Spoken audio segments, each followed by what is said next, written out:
72 años de edad, y lo último que esperaba sentir un viernes por la noche de diciembre era el viento de Chihuahua atravesando mi abrigo como si me tuviera rencor personal. Pero ahí estaba, parado en el porche delantero de la casa. Terminé de pagar las 4 habitaciones, los pisos de encino, el nuevo calentador de agua que instalé hace 6 meses con estas mismas manos artríticas, viendo a mi hijo Eduardo cerrarme la puerta en la cara como si yo fuera un testigo de Jehová para el que no tenía tiempo. Mis chivas, Lee. Bienvenidos de vuelta a la verdadera venganza de papá. Preparen sus botanas, pónganse cómodos, y recuerden, las personas en estas historias tuvieron todas las oportunidades para portarse bien. Simplemente eligieron mal. Dejen un comentario y asegúrense de suscribirse. Les va a encantar estar aquí. La nieve no estaba cayendo, estaba atacando. Papá, esa fue la última palabra que me dijo antes de que la puerta hiciera clic al cerrarse. No un lo siento, no un te llamo mañana. Solo papá, como si mi nombre fuera un inconveniente, como si yo fuera una nota al pie de página que se estaba saltando. Yo aún no lo sabía, pero esa puerta cerrándose fue lo mejor que me ha pasado en la vida. Déjenme retroceder 20 minutos porque necesitan la imagen completa antes de decidir quién es el villano en esta historia. Alerta de spoiler. No soy yo. Llevábamos 3 años viviendo en la colonia campestre. Eduardo, su esposa Jimena y yo. Se suponía que iba a ser temporal, solo hasta que mis rodillas mejoraran después de la cirugía. Ese era el arreglo. Eso fue lo que acordamos. Jimena tenía un arreglo diferente en su cabeza, aparentemente. Yo había visto cómo se acumulaba durante meses. La forma en que suspiraba cuando yo entraba a la cocina. La forma en que accidentalmente usaba mi silla en la mesa del comedor. Y luego me miraba como si yo estuviera confundido por esperar sentarme en ella. Cosas pequeñas, cortadas de papel disfrazadas de hospitalidad. Pero ese viernes 9 de diciembre, un miércoles habría sido demasiado poético. Ella por fin dejó de disimularlo. Yo estaba en mi cuarto, el chiquito al fondo del pasillo que solía ser una bodega de almacenamiento, antes de que Eduardo lo limpiara para mí. Cuando los escuché discutir en la cocina, no estaba intentando espiar. Las paredes en esa casa son delgadas como excusas. Ni siquiera está enfermo, Eduardo. La voz de Jimena tenía ese filo ensayado, lo suficientemente calmada para sonar razonable, lo suficientemente afilada para sacar sangre. Se pasea por aquí como si fuera su casa. Era su casa. Era. Jimena usó el tiempo pasado. Nosotros somos los que estamos haciendo los pagos ahora. Sarcastic pagué esa casa durante 2 años antes de entregarle a Eduardo las escrituras. Pero claro, tiempo pasado. Me senté en el borde de mi cama escuchando a mi nuera desmantelar 40 años de mi vida en unos 11 minutos. Era buena. Le reconozco eso. Tenía toda una presentación armada. Medio esperaba ver un PowerPoint, los costos médicos, la cuenta del súper, la forma en que yo acaparaba la sala, el hecho de que tuviera opiniones sobre cómo criaba a sus hijos. Para que conste, mencioné una sola vez que los niños probablemente no deberían cenar cereal 3 noches seguidas. Una sola vez. Se tiene que ir, Eduardo. Tiene opciones. Tiene 72 años. Mucha gente de su edad vive de manera independiente. Hizo una pausa. O hay asilos. Asilos. La palabra aterrizó en mi pecho como una piedra en agua mansa. Se refería a una casa de retiro. Había estado investigando asilos. Mi nuera había estado en internet construyendo silenciosamente un caso sobre dónde almacenarme. Como si yo fuera un mueble que necesitaba donar antes de que ocupara demasiado espacio. Me levanté, me puse el abrigo. Ese viejo abrigo café que Violeta me compró allá por el 2003 en una tienda de la Avenida Independencia, que ahora lleva años siendo una tienda de vaporizadores. No planeé lo que pasó después. Simplemente me moví. Salí de ese cuarto que parecía closet, caminé por el pasillo, pasé junto a las fotos familiares en la pared, fotos que me incluían a mí. Por cierto, sonriendo como un idiota que no vio venir nada de esto, y entré a la cocina. Jimena se quedó callada cuando me vio. Eduardo miró al piso. Ya escuché suficiente, dije. Sin dramas, sin voz temblorosa. Me quitaré de su camino. Papá, no, levanté una mano. No voy a hacer esa parte donde te disculpas y fingimos que ella no dijo lo que dijo. Estoy muy viejo para esa escena. Jimena levantó la barbilla. Macario, nadie te está pidiendo que... Jimena. La miré fijamente. Llevas pidiéndome que me vaya desde septiembre. Por fin te estoy haciendo caso. Regresé a mi cuarto. Agarré la maleta de emergencia que había mantenido empacada durante 15 años, un viejo hábito de una vida de la que nunca le hablé a Eduardo, y caminé hacia la puerta principal. Ahí fue cuando Jimena lo dijo. Quiero que recuerden que lo dijo porque yo, ciertamente, lo recordé. Lárgate, estorbo inútil. No fue un susurro. No fue algo de lo que pudiera retractarse y echarle la culpa al estrés. A todo volumen, como si lo hubiera estado guardando. Eduardo no dijo nada. Abrí la puerta principal y caminé hacia el invierno de Chihuahua como si fuera un viernes, porque lo era. Las calles de la colonia campestre a las 9 de la noche en diciembre no son un lugar donde un hombre de 72 años con rodillas malas debería estar parado. Déjenme decirles, la colonia estaba en silencio. Las lucecitas de Navidad en los porches hacían su mejor esfuerzo alegre, mientras yo estaba parado en la banqueta, preguntándome cuál era exactamente mi próximo movimiento. Yo tenía un próximo movimiento. Siempre tenía un próximo movimiento. Simplemente no había planeado necesitarlo esta noche. Empecé a caminar hacia el oeste por la avenida Zarco, rumbo al centro comunitario en la esquina con la calle Bolívar. No porque tuviera un plan, sino porque mis pies sabían algo que mi cerebro aún no había procesado. Mi teléfono vibró. Eduardo. Me quedé mirando el nombre en la pantalla. Dejé que sonara. 2 cuadras después el frío caló distinto. Mi rodilla izquierda, la mala, se trabó en un pedazo de hielo afuera de la vieja barbería y me caí. No por completo. Me alcancé a agarrar de un carro estacionado, pero el golpe fue duro. Me quedé ahí un minuto, respirando vapor en la oscuridad, con la nieve cayendo sobre mis hombros. Aquí está la cosa sobre ser viejo que nadie a los 30 años entiende todavía. No son las grandes pérdidas las que te desgastan. Son las pequeñas indignidades. Es el momento en que te das cuenta de que tu propio cuerpo ha empezado a estar de acuerdo con las personas que creen que ya estás acabado. Saqué el teléfono, no para llamar a Eduardo, no para llamar a nadie que me hiciera dar explicaciones esta noche. Marqué a Ramírez. El oficial Dante Ramírez, 23 años en la policía municipal. Él había sido el primer policía en llegar a la escena, cuando Violeta murió allá por el 94, un diciembre igualito a este. Me trajo café, se quedó hasta que salió el sol, nunca me preguntó nada que yo no quisiera contestar. No me debía nada. Pero de alguna manera, a lo largo de 30 años, ese hombre se había convertido en la persona a la que yo llamaba cuando el mundo dejaba de tener sentido. Macario, contestó al segundo tono. Son las 10. 9:43 me corrigió. Hubo una pausa. ¿Dónde estás? Avenida Zarco y Bolívar. Me caí un poco. ¿Te caíste? No por completo. Más que nada yo solo. Mi rodilla dio una punzada que reescribió la oración por mí. Ramírez, puede que necesite un minuto aquí. Lo escuché moverse. El tintineo de las llaves, una puerta abriéndose. No, yo aún no lo sabía, pero en unas 4 horas, Eduardo estaría recibiendo una llamada telefónica. Y todo lo que Jimena creía haber enterrado, todo lo que yo había pasado 30 años construyendo en silencio, estaba a punto de salir a la luz. Quédate en la línea, dijo Ramírez. No te muevas. La nieve seguía cayendo sobre la calle Bolívar, y en algún lugar, 30 años de secretos estaban a punto de dejar de ser un secreto. Hay un tipo particular de frío que solo Chihuahua te regala en diciembre. El tipo de frío que no solo te hiela, sino que te interroga. Sentado en el cofre del Buick estacionado de un extraño en la calle Bolívar, con mi rodilla mala latiendo como un metrónomo ajustado a la miseria, tuve mucho tiempo para dejar que ese frío me hiciera sus preguntas. Whispers, ¿por qué no se lo dijiste, Macario? 30 años. 30 años de reuniones de la fundación los martes por la noche. De desviar dinero discretamente. De construir algo en nombre de Violeta. Mientras Eduardo creía que yo era solo un anciano cansado que veía el History Channel y recortaba cupones. 30 años de mantener la cosa más grande que jamás se había hecho completamente invisible para la única persona que debió haberlo sabido. Porque él lo habría hecho sobre sí mismo, o Jimena lo habría convertido en un tema de dinero. Y Violeta merecía algo mejor que eso. Ramírez llegó en 11 minutos. Su patrulla Ford de la corporación parecía una nave espacial en medio de toda esa nieve. Los faros cortando la oscuridad en la calle Bolívar, como si Dios finalmente hubiera decidido responder un mensaje que le mandé hace 3 horas. Se bajó sin encender las torretas. A Ramírez nunca le gustó el espectáculo. En 23 años en la policía, el hombre había resuelto problemas de la misma forma en que un buen cirujano opera.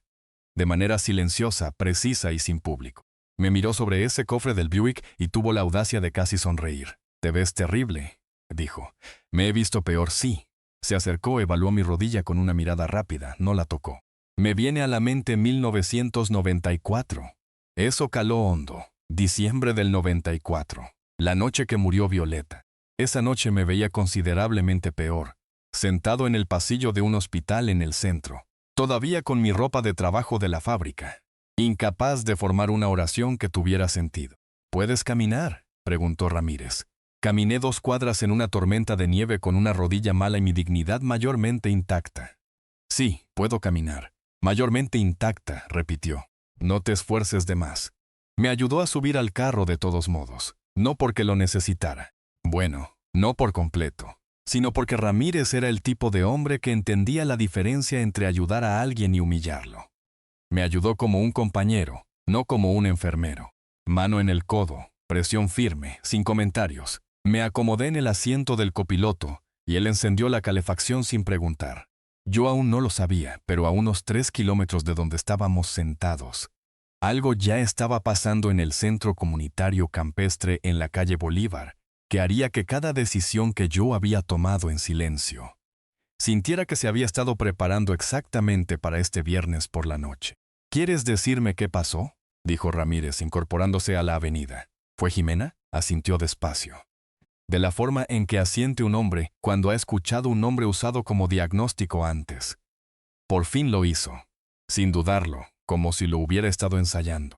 La mandíbula de Ramírez se tensó un poco. «¿Y Eduardo?». Miré por la ventana cómo la nieve iba sepultando la colonia campestre, centímetro a centímetro.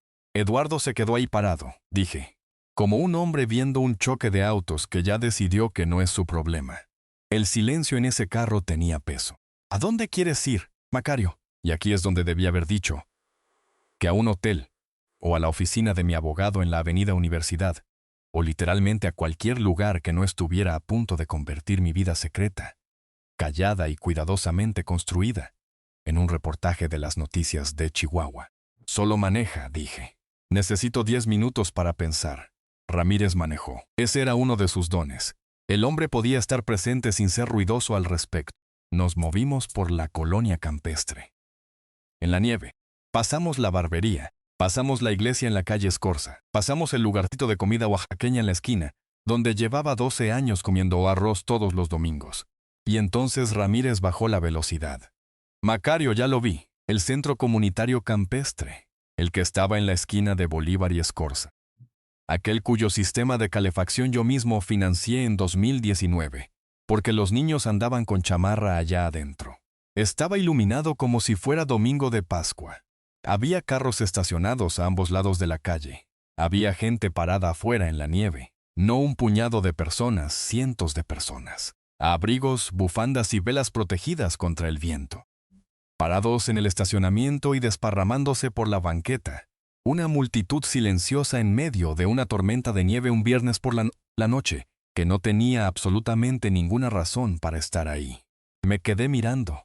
«¿Cuándo fue que?», empecé a decir. «Hice una llamada», dijo Ramírez en voz baja. «Cuando me llamaste hice una llamada. Tú construiste este lugar, Macario». Su voz tenía esa cuidadosa serenidad que adoptaba cuando estaba aguantando algo. «Tú construiste la mitad de esta colonia. Creías que te iba a dejar sentado en el cofre de un carro en la nieve y no decirle a nadie». Quise enojarme. Genuinamente intenté fabricar algo de indignación.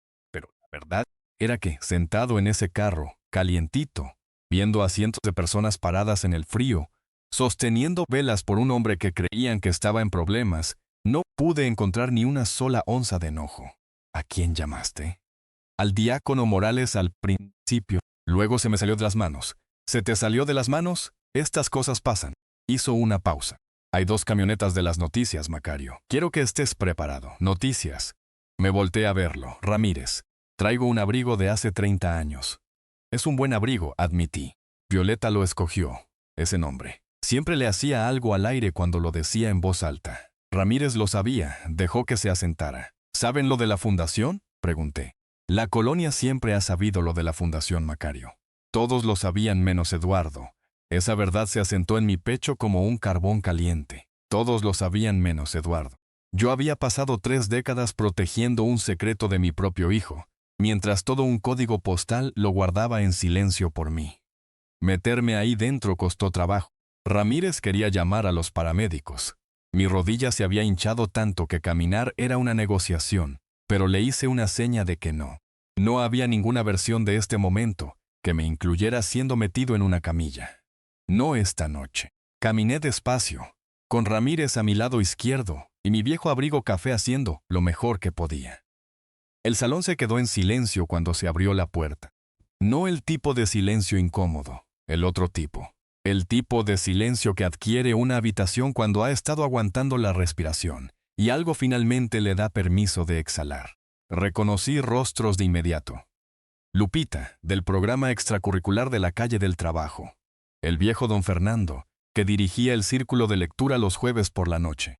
Las 3 mujeres del comité de becas Violeta Donovan, que me enviaban notas de agradecimiento escritas a mano cada junio sin falta. Maestros, padres, adolescentes que no me conocían pero habían sido traídos por personas que sí.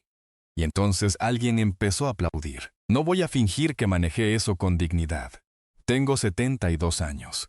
Mi nuera me acababa de correr de mi propia casa. Mi rodilla era del tamaño de un melón, y un salón lleno de personas que conocían el nombre de mi esposa muerta me estaba aplaudiendo en medio de una tormenta de nieve. Miré al techo por un momento.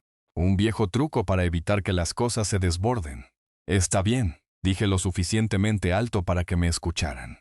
Está bien, ahora todos váyanse a sus casas antes de que les dé pulmonía. Violeta estaría furiosa con cada uno de ustedes. Risas. Reales de esas, que rompen la tensión como si fuera un cristal. Me sentaron en la oficina de atrás. Entre Ramírez y Lupita, me acomodaron en una silla con la pierna elevada. Y alguien apareció con un café tan fuerte que podría declarar impuestos, mientras afuera, la multitud, lenta y a regañadientes, comenzaba a filtrarse de regreso a la nieve. Las cámaras de noticias se quedaron.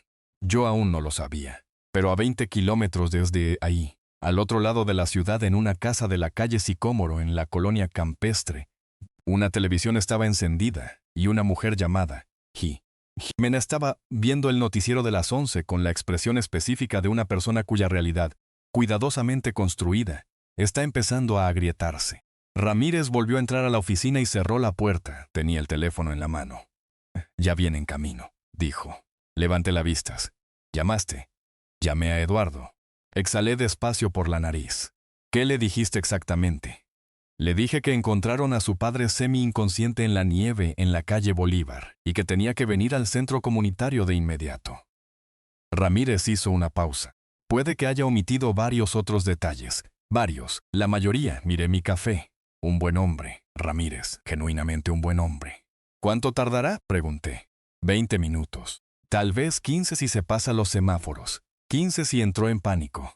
Me recargué en esa silla en la oficina trasera del edificio que llevaba el nombre de mi esposa en la pared exterior, con letras de 1 metro de alto. Letras frente a las cuales Eduardo de alguna manera nunca había manejado lo suficientemente despacio como para leerlas. Y pensé en lo que le iba a decir a mi hijo. Esto fue lo que se me ocurrió, nada. No porque estuviera enojado. No porque quisiera castigarlo, sino porque algunas cosas cuando por fin llega el momento, no necesitan palabras. Algunas cosas se explican solas. Afuera de la puerta de la oficina, podía escuchar a los equipos de noticias preparándose. Podía escuchar a Lupita con alguien, con voz firme y orgullosa, diciendo palabras como 30 años, 14 escuelas y 3 estados. Podía escuchar al edificio mismo, los pisos que yo había pulido, el techo que había reemplazado, el gimnasio que había financiado en 2011, respirando a mi alrededor, como si supiera que algo se avecinaba. En la pared directamente frente a donde yo estaba sentado, a través de la pequeña ventana interior de la oficina, podía ver el borde. El retrato de Violeta, pintado por un artista local en 2018, comisionado anónimamente por mí, obviamente, de 2 metros de alto y enmarcado en caoba oscura. Estaba riendo en la pintura, que es como siempre la recordé. No los últimos meses, no el hospital, no diciembre del 94. Antes de todo eso, joven y riendo con el vestido amarillo que usó el verano que nació Eduardo. Debajo de su retrato, en letras que yo mismo había elegido talladas directamente en la pared, Construido por Ramón, con amor, en silencio para siempre. Macario. Yo había usado el nombre de Ramón como un guiño a mi propio padre. Era el nombre que firmé en cada documento de la fundación durante 30 años. El nombre que la colonia conocía. El nombre que mi hijo nunca me había escuchado usar. Hasta esta noche. Escuché que se abría la puerta principal del centro comunitario. Escuché a la multitud que se había reunido, a los que no se habían ido, a los que nunca se iban a ir hasta saber que yo estaba bien, quedarse en silencio otra vez. Escuché pasos rápidos y levanté mi taza de café y esperé. Los pasos tienen personalidad. Si sabes escuchar.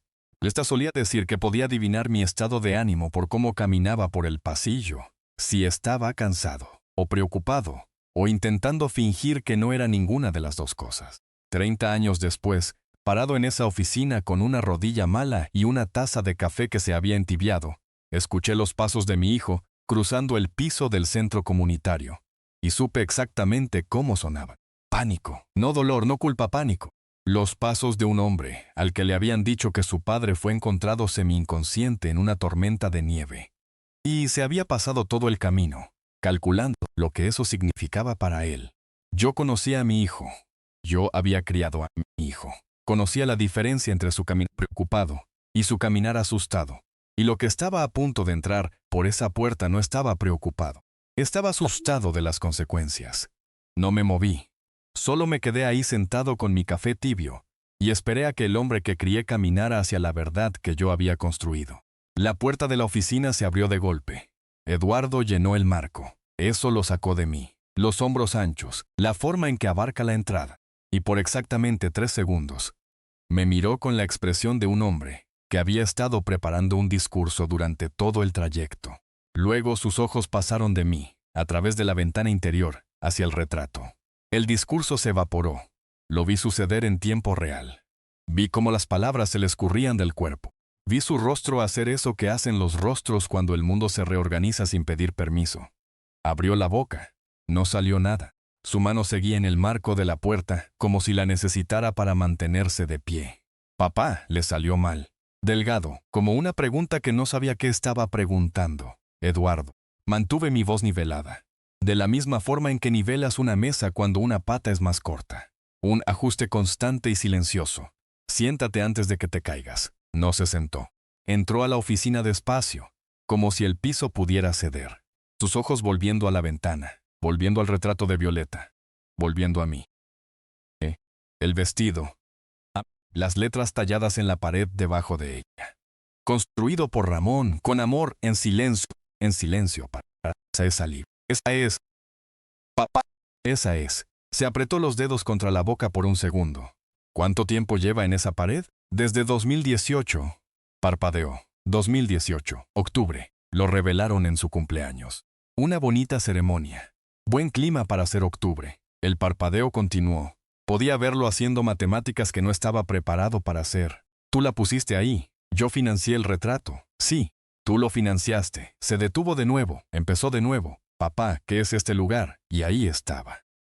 La pregunta que llevaba 30 años esperando responder y que, de alguna manera, siempre me las había arreglado para esquivar. No con mentiras. Quiero ser claro en eso. Nunca le mentí a Eduardo. Simplemente nunca le entregué la imagen completa. Hay una diferencia. Pequeña tal vez, pero la hay.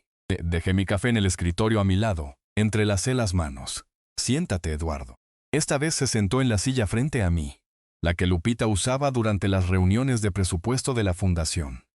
La que había sostenido a maestros, directores y miembros del ayuntamiento a lo largo de los años. Mi hijo se sentó en ella como si fuera el estrado de los testigos.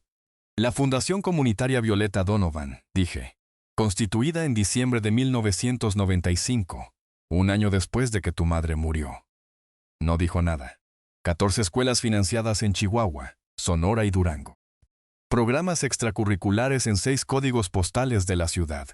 Fondos de becas que han enviado, hasta el pasado junio, a 231 jóvenes a la universidad. Jóvenes que crecieron en colonias como esta. Jóvenes que no tuvieron lo que tú tuviste. Observé su rostro. Este edificio, continué, fue comprado en 2001 con dinero de la fundación. El techo se reemplazó en 2009. El gimnasio se agregó en 2011. El sistema de calefacción se cambió por completo en 2019, porque los niños del programa de la tarde andaban con chamarra allá adentro, y yo tengo un problema con eso. Eduardo no había parpadeado en lo que pareció un minuto entero.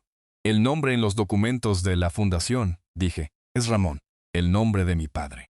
Lo usé porque no quería. Hice una pausa. Elegí mis palabras con cuidado. No quería que esto se convirtiera en algo distinto a lo que era. No se trataba de llevarme el crédito. Se trataba de Violeta. El silencio en esa pequeña oficina fue lo más ruidoso que había escuchado en toda la noche. Y me habían echado a una tormenta de nieve, hacía 3 horas. Papá, su voz había cambiado. El pánico se había ido. Algo más raro se había instalado. ¿Cómo? ¿De dónde salió el dinero? Trabajaste en la fábrica por 31 años. Sí, moví mi pierna con cuidado. Lo que nunca te dije, lo que francamente no vi la necesidad de decirte, fue que tu abuelo me dejó una cantidad considerable cuando falleció en el 93. No una fortuna, pero considerable. Lo puse en un fideicomiso un año después de que Violeta murió, y nunca toqué ni un peso para mí. Lo miré a los ojos. Ni un solo peso, Eduardo. Siempre fue de ella. Siempre fue para esto. Se inclinó hacia adelante con los codos en las rodillas y se tapó la cara con las manos. Dejé que tuviera ese momento. Afuera de la oficina, podía escuchar el edificio. La voz de Lupita, baja y firme, hablando con el equipo de noticias. El arrastrar de pies de las últimas docenas de personas que se habían negado a irse a casa hasta saber que yo estaba bien. En algún lugar allá afuera, una cámara estaba grabando y un reportero estaba consiguiendo el tipo de historia que no aparece a menudo. El tipo donde la verdad es muchísimo mejor que cualquier cosa que pudieras inventar. Yo aún no lo sabía, pero a 20 kilómetros de distancia, Jimena estaba teniendo un tipo de noche completamente diferente. ¿Por qué no me lo dijiste?, dijo Eduardo finalmente.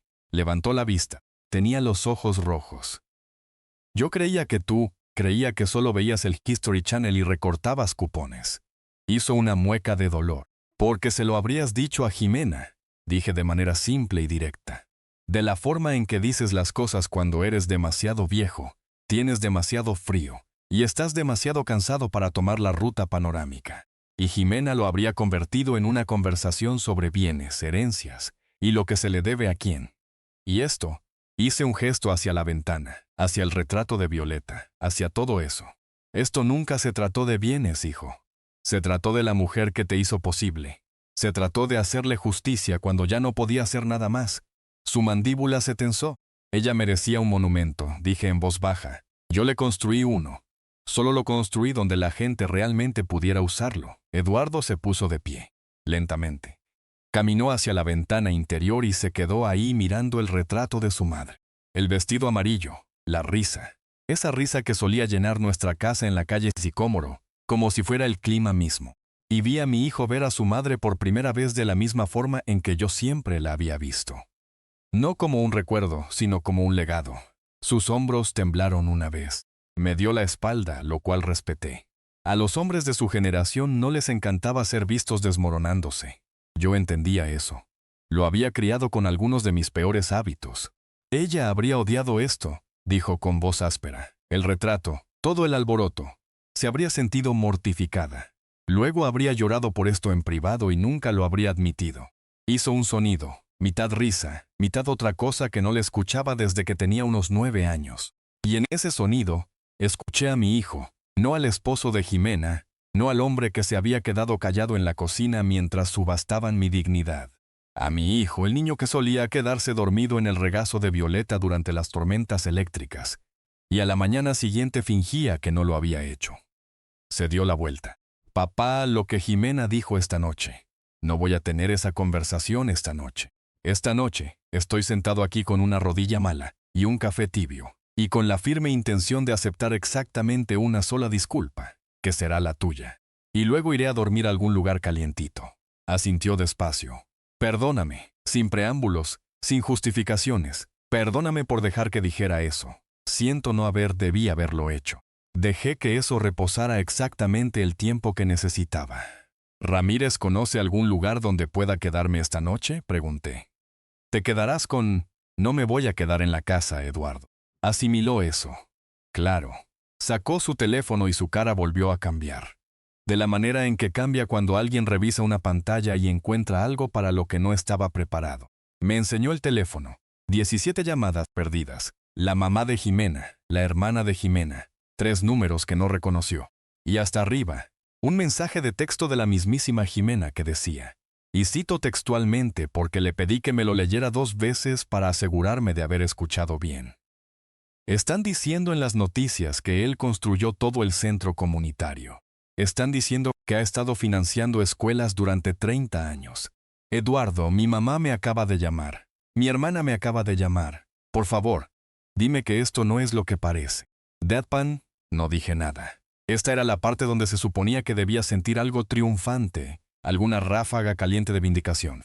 Jimena, que se había parado en su cocina y me había llamado un estorbo inútil con la confianza de una mujer que había investigado bien.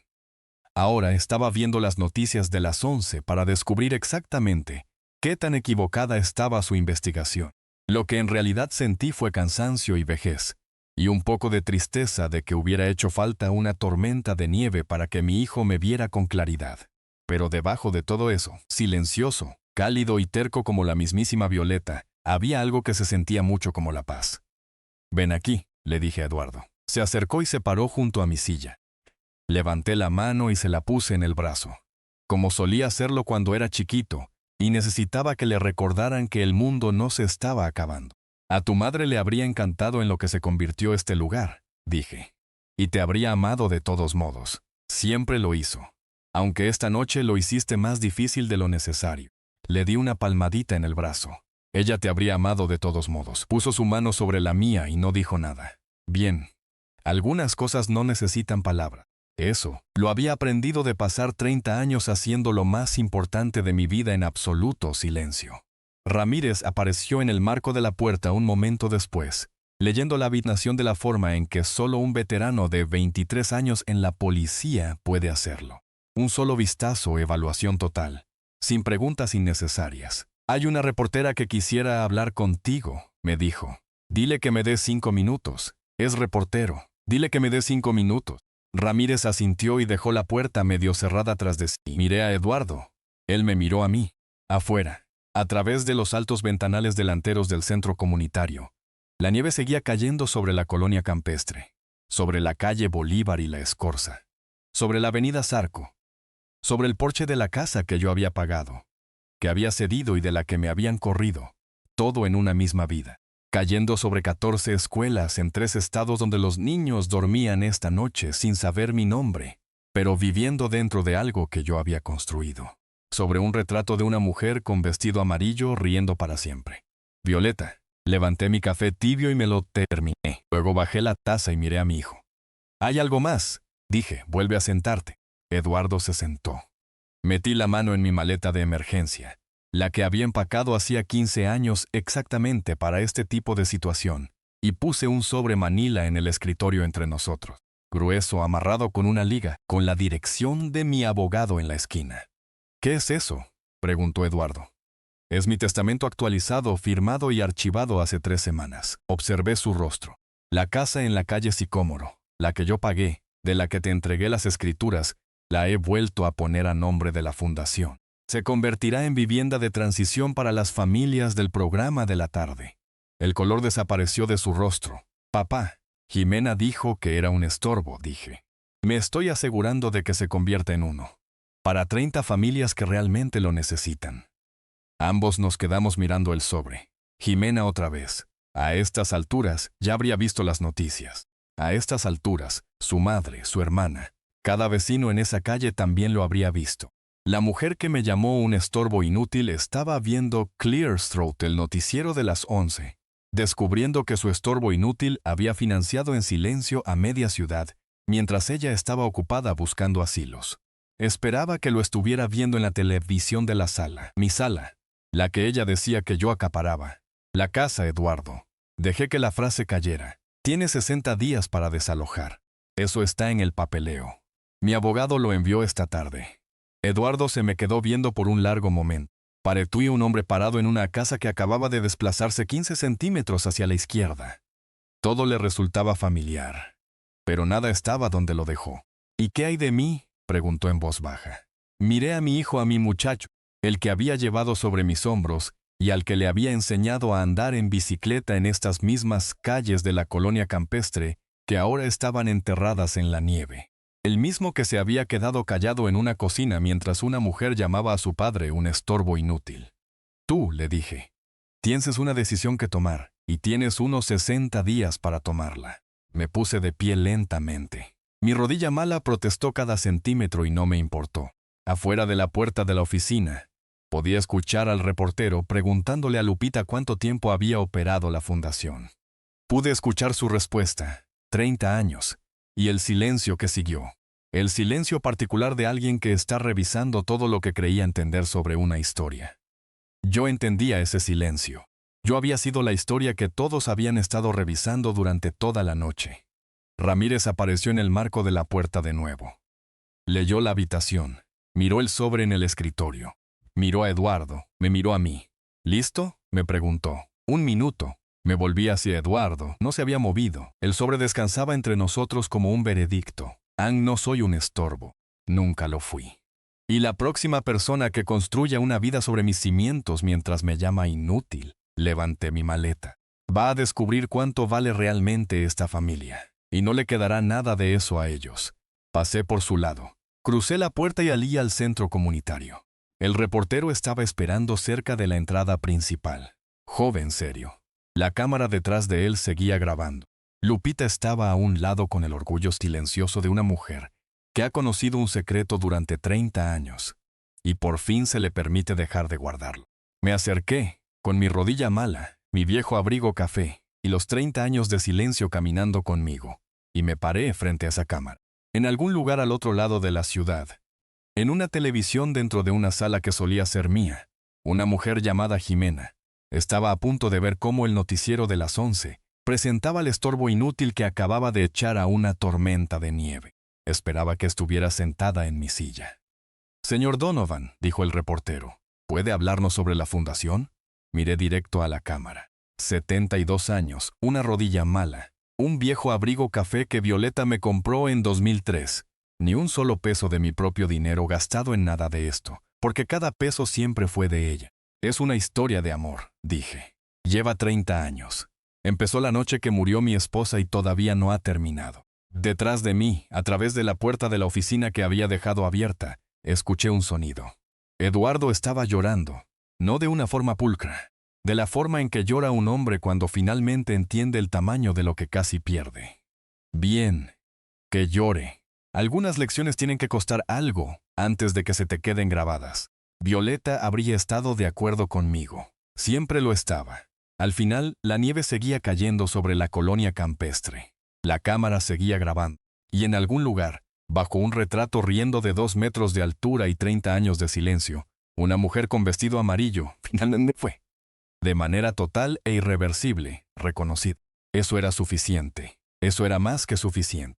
Si te gustó esta historia, únete a nuestra comunidad dándole clic a ese botón de me gusta y suscribiéndote para más historias reales, crudas y centradas en la familia.